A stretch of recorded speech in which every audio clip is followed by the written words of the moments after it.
Bom, pessoal, eu vou falar sobre o MAME e o archive.org. O Internet Archive, vocês provavelmente conhecem pelo papel de preservação histórica que eles têm feito há muitos anos já, da Wayback Machine, né, que é um backup da internet. O Internet Archive é muito famoso por esse projeto, que você pode digitar uma URL e ver como era um site no passado, mesmo que o site tenha saído do ar, você ainda tem acesso às coisas que eles arquivaram.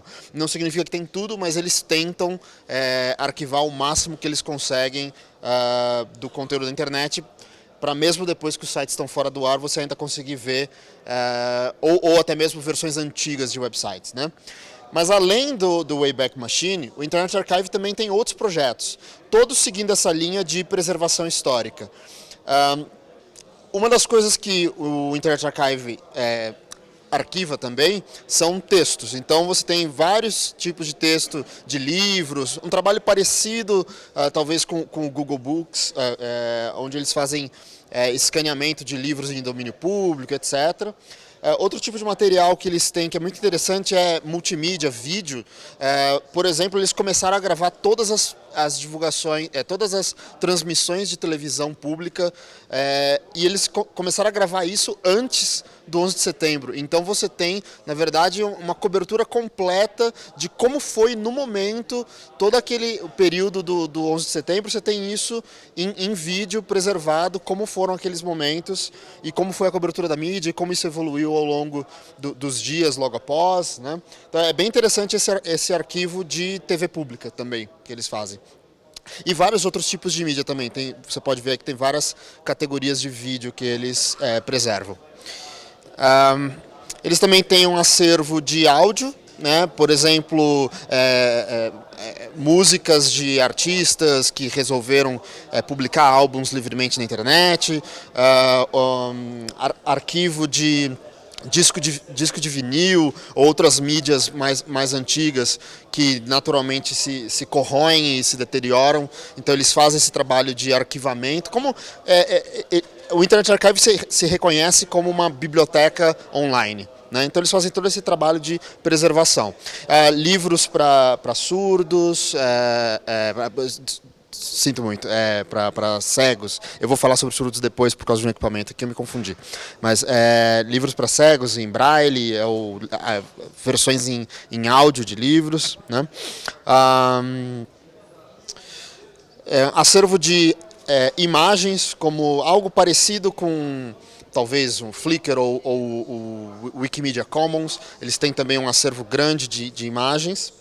E uma outra coisa também que talvez nem todo mundo conheça, e que é o tema central do que eu vou falar para vocês hoje, é acervo de software. Preservação histórica de programas de computador, e não só software, mas também hardware, né? Como se preserva hardware? Porque se você tem um equipamento de hardware, com o passar do tempo, como essa placa é uma placa de fliperama, com o passar do tempo essas coisas corroem, oxidam, se perdem ou são recicladas inadequadamente. As pessoas jogam fora essas coisas por não saberem o valor que elas têm. E com o propósito de preservar essas coisas, para que a gente tenha uma lembrança desse momento histórico, década de 70, 80, 90, por exemplo, dos fliperamas, existem projetos como o Projeto MAME, que é tem o mesmo papel, o mesmo tipo de espírito do Internet Archive, que é o espírito de preservação histórica, mas no caso preservação histórica de dispositivos de hardware. E o que o MAME faz, né, Multi Arcade Machine Emulator, ele é basicamente uma coleção de milhares e milhares, cerca de 30 mil emuladores diferentes. Na verdade, esse número é um pouco capcioso. São 30 mil, mas contando clones dos mesmos jogos, ou vários jogos que rodam numa mesma plataforma. Contando todas as variantes, tem cerca de 30 mil. Na verdade, são com certeza milhares de plataformas, mas com cerca de 30 mil variantes de tudo isso, com todas as versões lançadas de um determinado jogo. Então é um acervo de preservação eletrônica, digital, de artefatos que anteriormente eram não só software, mas também hardware. Tinha esse aspecto físico, né? Como você pode ver, uma placa dessas, como do jogo Gunsmoke, é uma placa gigante desse tamanho, né? Duas placas, né? Que esse aí é o jogo de fliperama. Não é nada muito rebuscado, mas precisa de toda essa eletrônica aqui para fazer um jogo desses em 1985, é um jogo da Capcom. Tá? Aí um jogo um pouco mais moderno da Capcom também, de 92, que aí tem uns gráficos um pouco mais interessantes. Né? São alguns exemplos de como coisas físicas, eletrônicas, se transformam em imagens e multimídia e em jogos. Né? E a preservação disso é uma questão de extrair o conteúdo desses desses chips aí. Então a gente usa equipamentos como esse aqui, é um leitor de memória. A gente extrai o conteúdo dessas memórias, analisa esse software, analisa essas placas, estuda como elas funcionam e a gente assim, o projeto MAME, eu contribuo um pouco, há menos de 2 anos. O projeto existe há 18 anos quase, acho que um pouco mais de 18 anos, mas faz uns 2 anos que eu tenho ajudado o projeto com um pouco de código. Então os desenvolvedores do MAME fazem os emuladores com base na observação no hardware, e aí você tem uma réplica do comportamento dessas coisas eletrônica, puramente digital, sem a presença física da placa. Né? Você replica o comportamento da placa substituindo hardware por software. Isso é o conceito de emulação, substituir hardware por software. E aí, em vez de você ter o software original rodando em cima da placa física, você tem o software original rodando em cima de uma camada de software que substitui o hardware, né? Mas de forma o máximo possível equivalente. Tá? Então esses projetos, vou fazer uma demonstração, e se a gente quiser saber como era em 94 o jogo do Mega Man no Game Gear, é muito específico, né? A gente pode, à distância de um clique, fazendo uma busca na internet, chega lá no Internet Archive, e no Internet Archive eles têm lá o arquivo para download, né? Tem lá uma descrição do que se trata, tal. Assim como você teria um livro que foi escaneado a partir de um livro, um PDF, etc. Você também tem aqui o arquivo para download, para você testar na sua máquina, e mais fácil do que você instalar um emulador na sua máquina é você rodar o emulador dentro do browser. E aqui que é o que eu acho que é mais interessante para essa conferência, que tem um foco, obviamente, em web, é que a gente está rodando um programa complexo, escrito em C++, compilado para rodar em JavaScript dentro do navegador. Isso aqui é o Firefox, no site do Internet Archive, na página do Mega Man para Game Gear. E aí eu aperto um play aqui e ele vai baixar os metadados do jogo e baixar o arquivo executável mesmo do jogo e carregar isso no ambiente de emulação que foi compilado de C++ para JavaScript. Olha lá, carregou a BIOS, carregou o arquivo vários kilobytes. E aí rodou o MES, o MES e o MAME são hoje em dia a mesma coisa. Eu vou explicar mais disso depois. E ele vai carregar o emulador aí. Tá rodando do jeito que era no Game Gear, uma réplica aí do jogo do Mega Man. Então, do ponto de vista de memória de um artefato cultural, isso viabiliza esse contato imediato de como era tal coisa, ou lembra de tal coisa, ou né? Tá muito fácil na internet, rodando dentro do browser,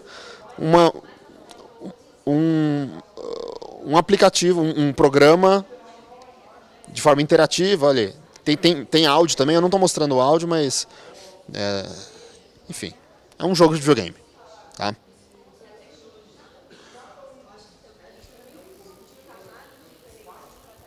Sou eu que estou jogando aqui, só para vocês terem certeza que é interativo.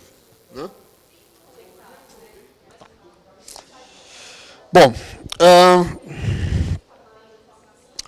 esses projetos, então o Internet Archive não é o Internet Archive que desenvolve isso. O Internet Archive usa a tecnologia que foi criada pelo projeto MAME e pelo projeto MES. O que é o MAME e o que é o MES? O MAME é esse emulador aí de arcades, e o MES é um outro projeto que nasceu separadamente como um fork do Mami, com o intuito de emular outras coisas que não sejam fliperamas, que não sejam arcade. Porque, no fundo, essas placas, esses chips, na época eram usados para várias outras coisas, não só para fazer videogames de fliperama. Então, o Projeto MES nasceu dessa vontade de preservar a história de artefatos de outros tipos, não só de fliperamas. Então, você tem computadores antigos como o Apple II, ou o Commodore 64, ou o MSX, que é uma linha de computadores que foi fabricada por diversos fabricantes. Aqui na foto você vê uma versão brasileira fabricada pela Gradiente, ou até coisas mais bizarras, tipo uma impressora 3D. Isso foi uma coisa que eu comecei a trabalhar pelo meu envolvimento prévio com impressoras 3D profissional. Eu me interessei em falar, bom, será que não é possível a gente replicar o funcionamento, o firmware que roda numa impressora 3D? Será que a gente consegue simular e emular isso? Então eu comecei a trabalhar um pouco nisso. Está incompleto, mas a gente tem uma prova de conceito aí da execução do firmware de uma impressora 3D, ou de um jogo de videogame de hardware livre, 8 bits, chamado UziBox, ou até, como eu falei que eu ia falar sobre tecnologias de suporte de acessibilidade para surdos, isso é um telefone para surdos. É um terminal de teletexto, normalmente você vê do lado de um orelhão, então esse é um outro exemplo de um dispositivo que está emulado como parte do Projeto MES. E, como eu disse anteriormente, os dois projetos se uniram e hoje são uma única coisa. Nasceu primeiro o Mami, 18 anos atrás, aí algum tempo depois surgiu o MES, e foram sendo desenvolvidos em paralelo e, de repente, recentemente, nos últimos anos, os projetos foram unidos numa coisa só, que agora se chama Mami. Então, Mami hoje não é mais Multiple Arcade Machine Emulator. A gente brinca que é Multiple Arcade Machine Simulator, enfim. E o Mami é software livre? Não era, 18 anos atrás não era. Recentemente, em maio, foi anunciado que eles mudariam a licença do código-fonte para se adequar. Antes era só código disponível livremente, colaborativo, mas não estritamente livre, e a partir desse ano, por volta de maio, foi feita uma mudança de termos de licença, então agora é estritamente software livre. Exceto, obviamente, pelos arquivos executáveis dos jogos originais, que naturalmente são proprietários, e isso dificilmente vai mudar. É um legado histórico que eu, como ativista de software livre, é até complicado falar, né? É um paradoxo.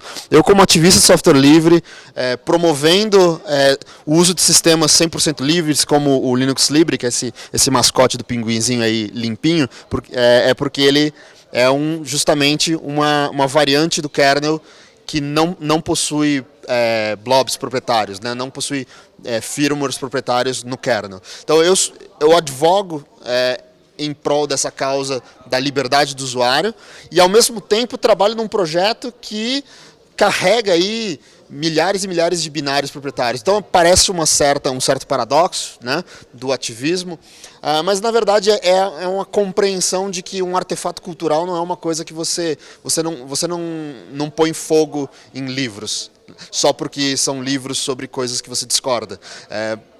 Eu discordo sobre questões éticas do desenvolvimento de software proprietário. Eu acredito que é uma ofensa à intelectualidade, é uma ofensa aos usuários de computador, mas, ao mesmo tempo, não posso negar que se trata de um legado de artefatos culturais que precisam ser preservados. É papel de toda a biblioteca preservar todos os livros, que for possível, né? Tá. Outra questão é como se faz emulação e o que isso tem de relevância para o software livre e para a web. Bom, normalmente a gente lê documentações técnicas dos chips que explicam o que aqueles chips fazem. Os fabricantes precisam vender esses chips. Se eles precisam vender esses chips, eles precisam dizer o que esses chips fazem para que os designers de hardware possam comprar lotes de chips e usar nos seus designs e fabricar suas placas.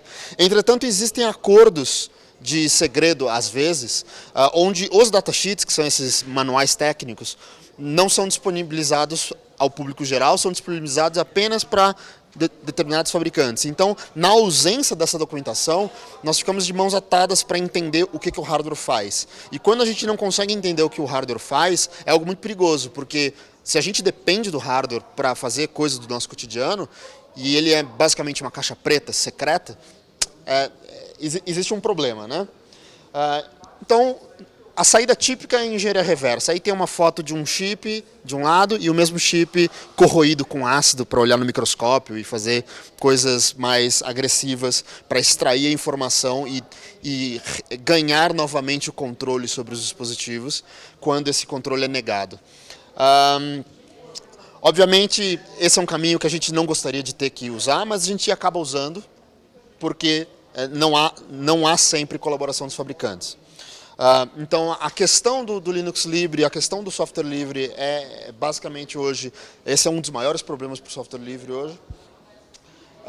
E eu queria dar alguns exemplos de problemáticas que têm a ver com firmware e por que desenvolver suporte a videogames, além de ter esse propósito de preservação histórica, tem também um outro propósito que eu acho muito importante, que é o propósito do desenvolvimento de habilidades de engenharia reversa que podem ser úteis também para o desenvolvimento, para a solução desses problemas e para a solução de problemas como esse. Os MacBooks, tem um artigo que fala que uma certa série de modelos de MacBooks tinha um problema no firmware que controla a webcam. O pequeno software que o sistema operacional carrega num microcontrolador que controla o ativamento da câmera, tinha uma vulnerabilidade, um possível caminho para alguém sem privilégios administrativos conseguir, por exemplo, substituir o firmware da câmera para dar novos comportamentos para ela. Por exemplo, fazer a câmera tirar uma foto sem acender o LED. Então você não sabe que ela está tirando uma foto de você. Né? Ou então, para fazer a câmera, que é um dispositivo USB internamente, ser reconhecido pelo sistema não como um dispositivo de vídeo, mas como um dispositivo de teclado e automaticamente enviar comandos para o seu sistema e executar código. Então são vulnerabilidades que passam por esse desleixo que a gente tem nessa questão dos firmwares. Quando eu falo sobre o Linux Libre, muita gente torce o nariz e fala: poxa, mas se eu usar esse negócio, meu computador não vai funcionar direito, vai faltar suporte para isso, para aquilo. Mas se você não usar esse negócio, você vai estar sujeito a esse tipo de problema. Né? Então eu acho que é uma questão que a gente precisa falar mais. Né? Outra coisa, notícia, olha aí, 21 de setembro, a ação da Volkswagen caiu absurdamente, catastrófico o escândalo da Volkswagen, que o firmware do sistema embarcado do carro burlava os procedimentos de validação de testes ambientais para passar no teste. Daí, quando não estava no teste, mandava ver emissão de CO2 e dane-se, mas quando estava sendo testado, se comportava bem, com menor taxa de emissão. Então, isso foi um escândalo, porque isso era basicamente uma modificação, um firmware malicioso rodando no carro para burlar esses testes ambientais, né, de validação ambiental. E aí perderam 18%, queda de 18% nas ações da Volkswagen. Esse é um prejuízo bilionário, sem contar que ano que vem eles talvez não consigam vender carro desse modelo e vai cair aí uns 20% de vendas se eles não conseguirem vender esses carros, que aí já é mais, sei lá, 1,5 bilhão de danos comerciais. Então, isso só foi descoberto porque tem gente usando habilidades de engenharia reversa para monitorar e estudar esses firmwares e descobrir essas malandragens. Né? Outra coisa, boot seguro. Boot seguro para quem, né? Então, isso eu não tenho muito tempo para falar aqui, mas leiam sobre isso, que é uma sacanagem. E é uma coisa que os videogames, por exemplo, o Xbox, implementaram esse tipo de tecnologia muito antes, porque era um mercado muito específico, de nicho, e era possível experimentar com esse tipo de coisa muito antes. Depois, essas tecnologias migraram para a computação em laptops, etc. Então, estudar esse legado de 30 anos atrás é também entender as coisas que estão por vir. porque o mercado de games tipicamente experimenta muito com possibilidades assim, né? Por exemplo, do boot seguro, que se recusa a rodar código que não seja fornecido e assinado por uma certa entidade, né?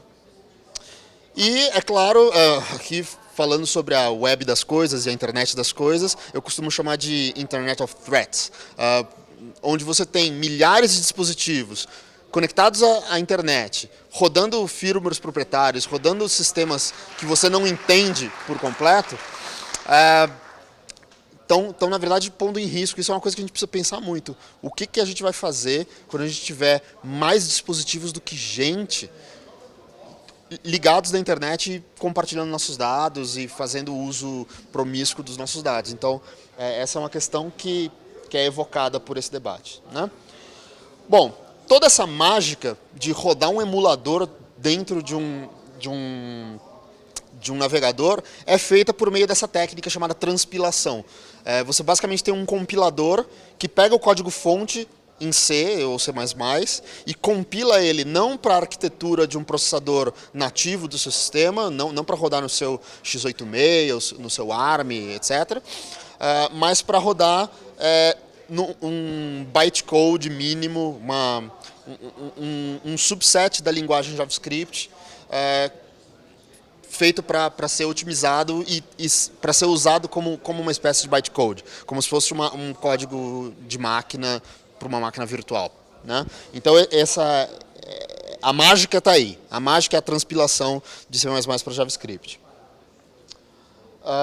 Mas e a transpilação de código não livre? Porque isso aqui é interessante, né? A gente tem o MAME é um software livre e ele está sendo transpilado e rodando no browser, então assim é ok, né? Mas e transpilação de código não livre? Isso é um tiro no pé, né? Porque, de certa forma, essa tecnologia que viabiliza esse acesso imediato ao acervo de emuladores do Internet Archive, que é algo fantástico e que eu acho que é extremamente benéfico para a preservação histórica da computação e dispositivos eletrônicos, é também uma coisa que é um tiro no pé para a autonomia dos usuários de computador no uso de programas rodando dentro de um browser, programas ultra complexos, como um aplicativo desktop, compilados para rodar dentro do navegador.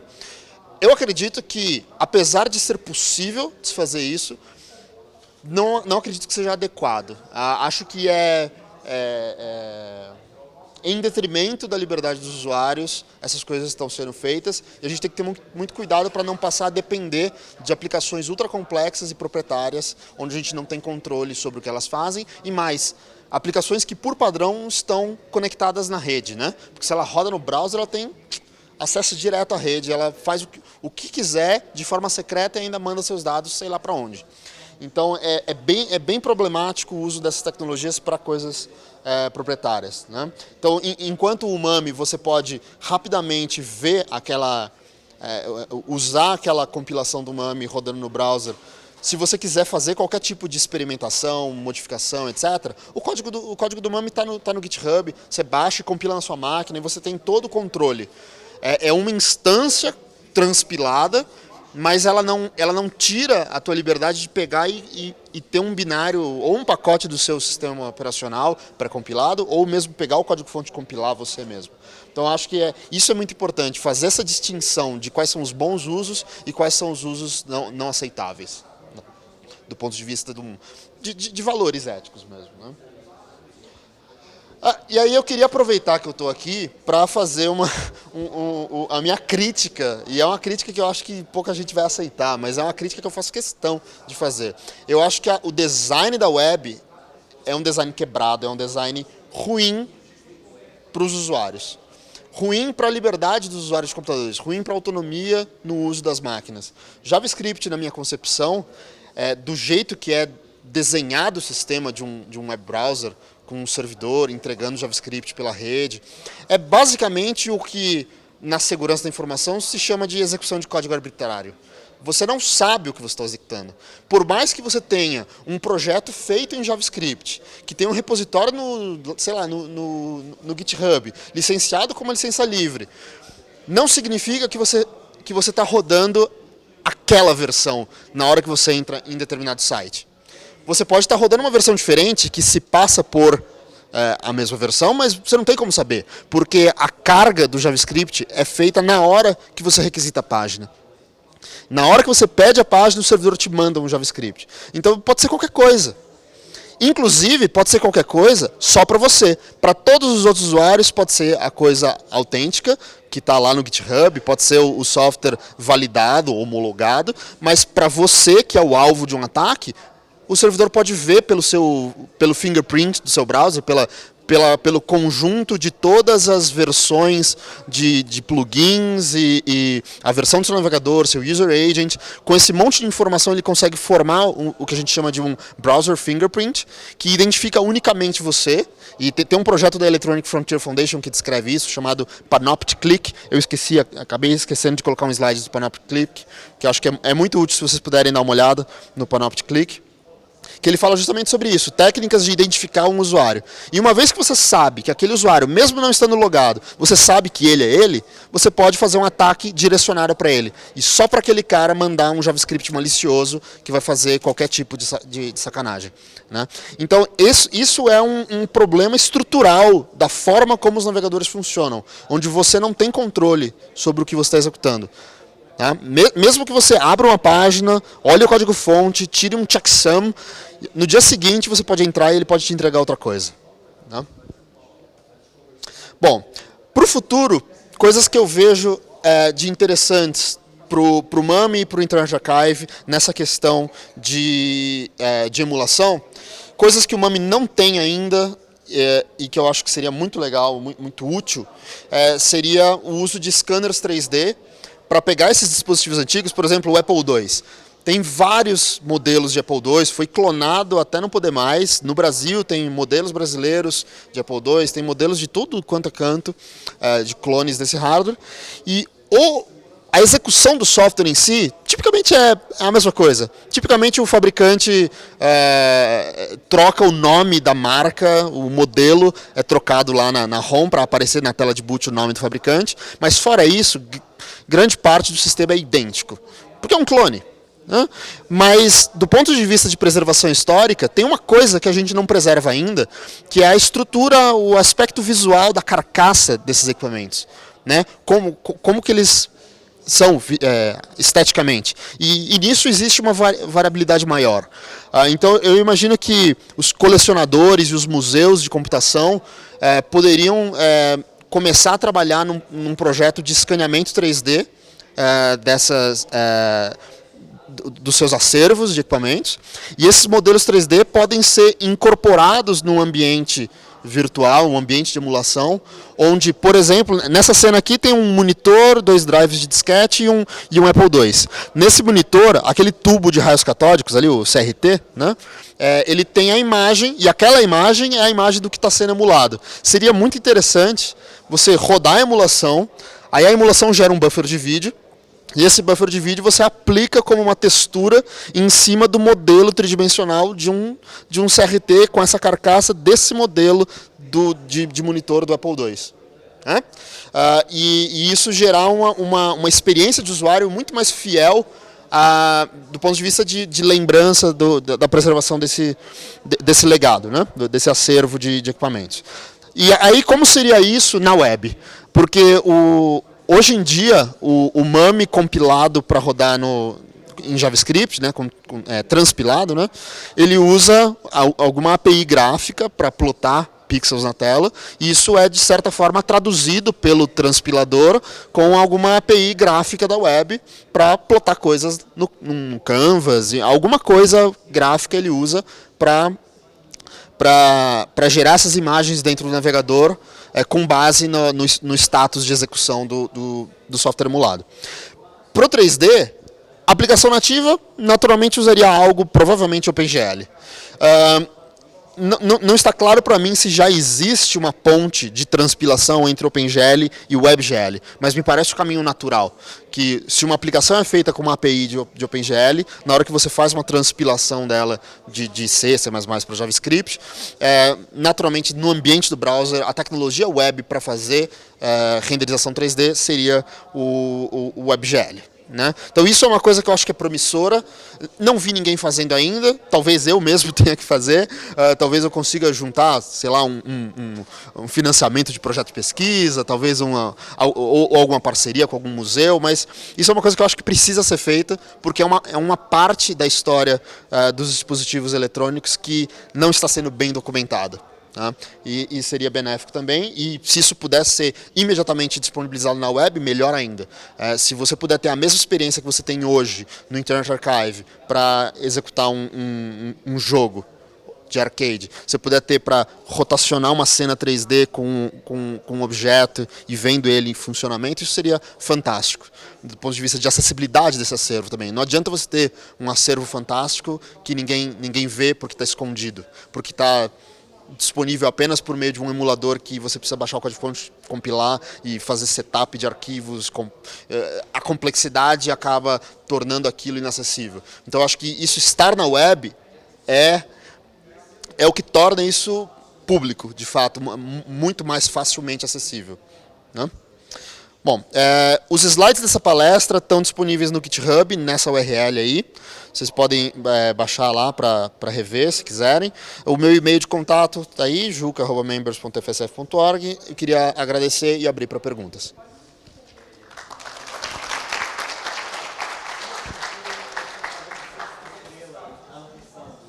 Legal, Felipe, parabéns pela palestra. Alguém tem alguma pergunta já a fazer?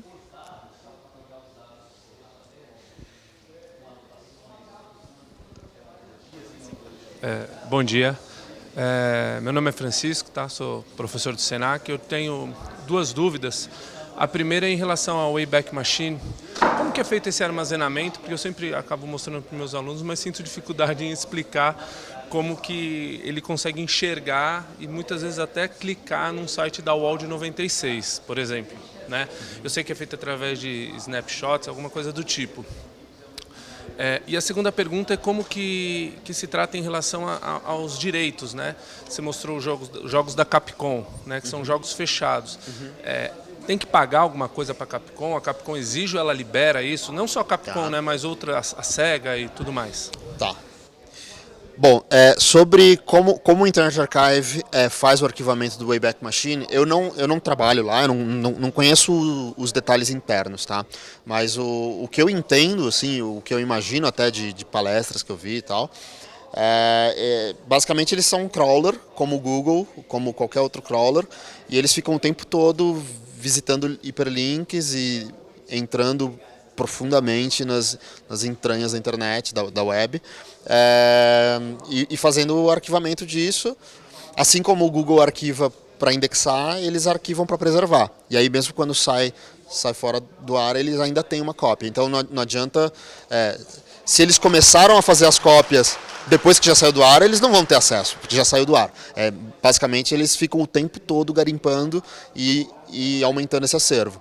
Até o fundador do Internet Archive, eu cheguei a ver uma palestra dele, onde ele fala, se alguém te perguntar qual é o tamanho da internet, ela é assim, assim e assim. Ele falou o tamanho de um container, né? Porque era o container lá da Sun Microsystems que eles usavam para armazenar uma das cópias, e a cópia inteira está ali. Quer dizer, não a cópia inteira da internet, né, ou da web toda, mas é a cópia inteira que eles têm. Né? E eles têm, claro, isso é replicado, então tem um container desses em um lugar, outro container em outro, com uma certa replicação. Redundância, né? A outra questão que você perguntou é sobre a questão de direitos autorais. Bom, o Internet Archive, eu não posso falar em nome deles, tá? Eu não trabalho lá, eu posso fazer a minha análise da situação. Me parece que o Internet Archive peita essa disputa de legalidade. Me parece que eles dão preferência por preservar, mesmo que seja nebuloso, e quando há pedidos, eles tiram do ar. Se eu entendi, é algo desse tipo. Eles colocam tudo no ar e se alguém reclamar, eles tiram. E sei lá, se provavelmente guardam uma cópia offline, não pública, né? Porque se o espírito é a preservação, naturalmente eles devem preservar. Né? São coisas que ninguém tem mais às vezes. Tem coisas mais populares, mas tem coisas extremamente raras. Né? Então, É discutível qual é o valor comercial das coisas. Em alguns casos tem jogos que são relançados, então tem alguns casos que tem, mas a vasta maioria não tem mais uma vida comercial. É realmente discutível. A lei diz que não pode, né? A lei de direitos autorais, em teoria, não pode, porque não pode e pronto. Mas eu tenho a impressão de que eles têm esse posicionamento de disputar a legitimidade dessa situação legal atual, né, que é absurda. Né? O autor tem que morrer, passar 70 anos para o negócio cair no domínio público. Isso não faz o menor sentido para software. Software fica obsoleto em 5 anos. Então, enfim, eu tenho a impressão de que ele tem essa perspectiva ousada de disputa da situação. O projeto MAMI não divulga, não publica ROMs. O projeto MAMI só publica código de emulação. Tá? Claro, os desenvolvedores têm acesso porque eles precisam estudar a coisa para entender como funciona, mas o projeto MAMI não faz essa distribuição para não se envolver nessa questão legal. Tá? Tudo bem, Felipe? Meu nome é Ranieri, fui graduado em Matemática Aplicada na Unicamp, a gente já se conhece do Garou algumas vezes. Uma pergunta, você falou do JavaScript, que você basicamente carrega ele on the fly na sua máquina. Existe algum projeto para você poder selecionar um JavaScript local em detrimento de um JavaScript que você carregaria on the fly? Tá. Eu não sei dizer se existe um projeto, eu acho que existem projetos que estão próximos de alcançar esse objetivo. Talvez os desenvolvedores desses projetos nem saibam que eles estão desenvolvendo algo que pode ser útil para isso. Mas acho que existem projetos nesse caminho. Alguém precisa tomar a iniciativa de transformar isso em algo prático de se usar. O problema do desenvolvimento web nesse quesito é que o desenvolvedor web não tem um compromisso com uma API. Porque ele faz o negócio e ele não tem que dar retrocompatibilidade. Se ele quiser mudar a estrutura do DOM, o layout da página, ele pode mudar. Isso quebra a compatibilidade com qualquer script de usuário. Por exemplo, você tem uma coisa parecida com o que você falou, não é exatamente o que você falou, mas que é mais ou menos essa linha, é o GreaseMonkey, que permite que você aplique patches em páginas web. É interessante porque dá um certo grau extra de liberdade para o usuário web, só que quebra muito fácil. Qualquer modificação, como o desenvolvedor não tem um compromisso em manter uma API, em manter uma retrocompatibilidade, vai tipicamente quebrar os seus scripts do usuário. Então, uma coisa que eu acho que tem potencial é o uso de Require.js, porque como você tem esses sistemas de dependências de módulos, né? Módulos que dependem de módulos, e a coisa já é feita um pouco mais organizada como bibliotecas, com hierarquia de dependências, acho que aí cabe, talvez, uma abordagem de você fazer um plugin do navegador que diz, quando uma página carregar um código que usa o Require.js para requisitar um módulo de dependência, eu quero fornecer esse meu módulo de dependência modificado para eu rodar a minha biblioteca customizada. Porque aí você injeta o seu módulo no lugar do outro módulo.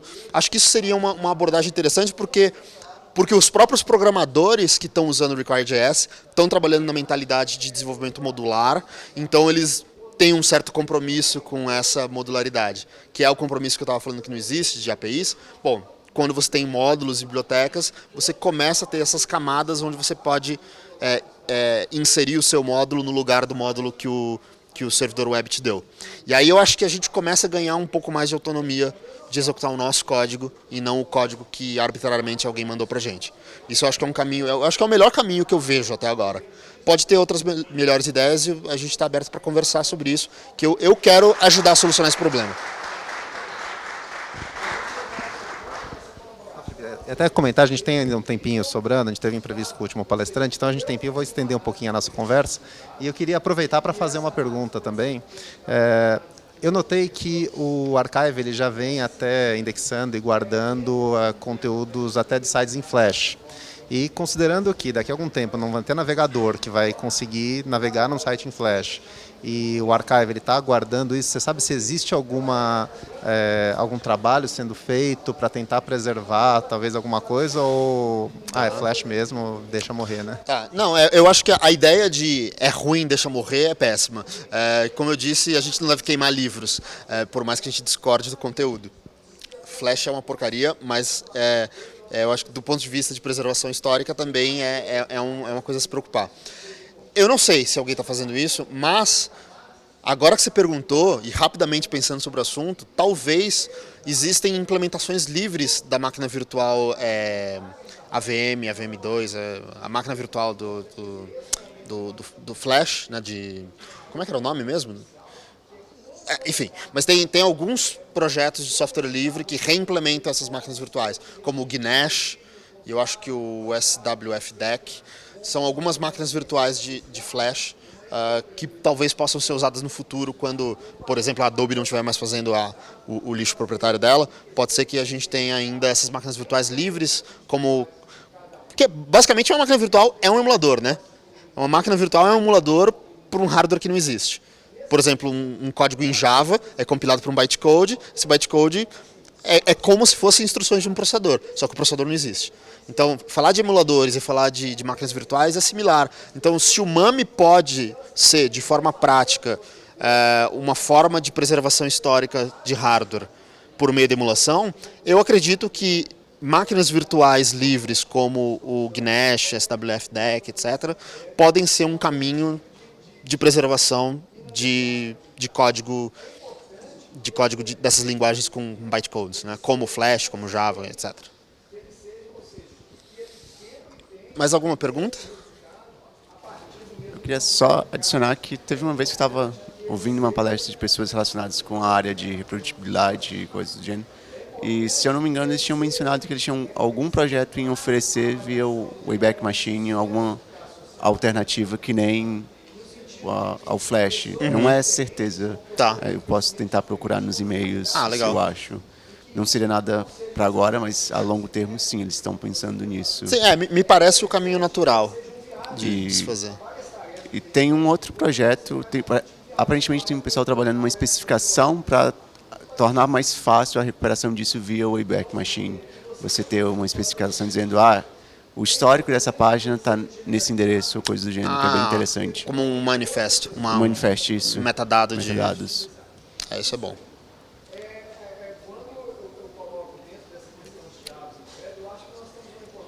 Alguém tem mais alguma pergunta?